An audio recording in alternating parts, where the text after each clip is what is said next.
The English county of Norfolk may not be an exotic location, but it could hardly be more relevant for driving the new 2023 Lotus Emira, which we're finally getting a chance to sample in production form after recently driving a prototype. The challenging highways and byways around the company's Hethel factory have been used in the development of every one of its road-going cars since Colin Chapman moved his fledgling company there in 1966. The challenges of Norfolk's twisty, bumpy roads are a large part of the reason that Lotuses drive the way they do. The Emira we drove was in a similar spec to the prototype version, featuring a supercharged 3.5-liter Toyota V6 behind the cockpit that sent power to the rear wheels via a 6-speed manual transmission and a mechanical limited slip differential. A 6-speed automatic transmission with a torque converter will be optional. This is basically the same engine that was used in the Lotus Evora, retuned here to develop 400 horsepower and 310 pound-feet of torque. Lotus also will be launching a lesser variant with a Mercedes-AMG-sourced 2.0-liter Turbo 4, though that engine will be paired exclusively with a dual-clutch automatic. While the prototype Emira rode on the softer Tour suspension, this one has the firmer sport setup. As Lotus eschews adaptive systems on its sports cars, choosing between these two configurations will be the most significant decision buyers make. The production model also featured track-oriented Michelin Pilot Sport Cup 2 tires. It quickly becomes evident that, on public roads, the sport suspension feels much firmer than the Tour setup, yet big bumps and high-frequency vibrations are handled without drama, and the Emira never comes across as harsh. But at gentler speeds over lower-quality asphalt, the ride has an edginess that likely could be tempered by the fitment of adaptive dampers. Still, even the sport-suspended Emira feels slightly softer than that of the late-model Evora, and hard cornering brings the unmistakable sensation of gentle body roll. However, the Emira's cabin plays in an entirely different league than its plasticky predecessors, with plush materials and evidence of some careful ergonomic consideration. The Volvo origins of the switchgear might be a little incongruous for anybody who recognizes it, but Lotus is well known for rating various parts bins. The digital instrument cluster and the 10.3-inch center touchscreen are bright and crisply rendered, and there's a good range of driving position adjustments. The round metal knob atop the manual shifter sits exactly where a searching hand expects to find it.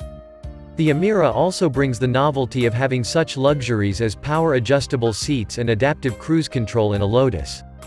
However, the Emira's real-world merits do raise one issue, one that it shares with the Chevy C8 Corvette.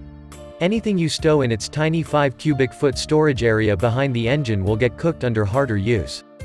Usable cargo space under the frunk is virtually non-existent, though small, soft shell bags can be crammed into space behind the seats. It's one area where the Emira still feel comprehensively beaten by the packaging miracle that is the Porsche Cayman.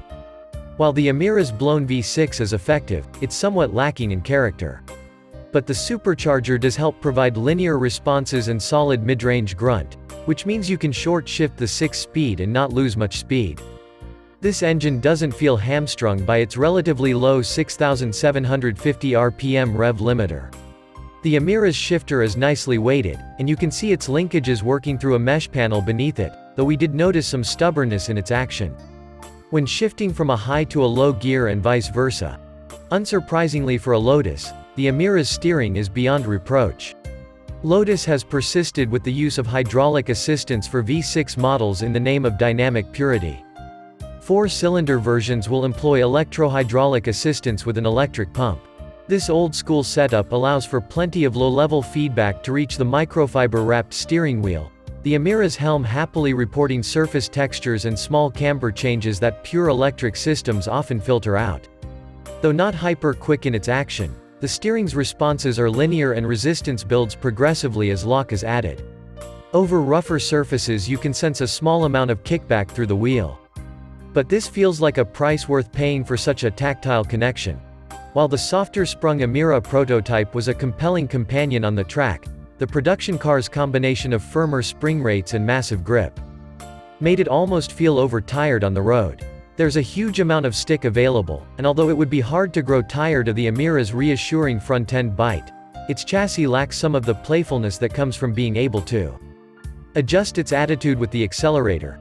Cornering lines can be opened or tightened with the right pedal, just not as prominently as with the softer Tour suspension. The Emira's brake pedal also stood out for feeling a bit wooden and short on resistance under gentle use. On Lotus's 2.2-mile handling track, the Emira was able to maintain a serious pace, delivering more than 1.0 grams of cornering grip in the wet, according to its onboard computer. But on a dry, warm track, the sport-equipped Emira's adhesion peaked at an indicated 1.7 Gs. We'll need to harvest our own figures before we get too impressed, but that's a huge number for a street-legal car without significant levels of downforce. The larger and more sustained loadings possible on track made the Emira more enjoyable than on the road. The mass of the engine behind the passenger compartment provides it with a willingness to quickly change direction, and there's a definite rearward bias to its handling balance in longer corners.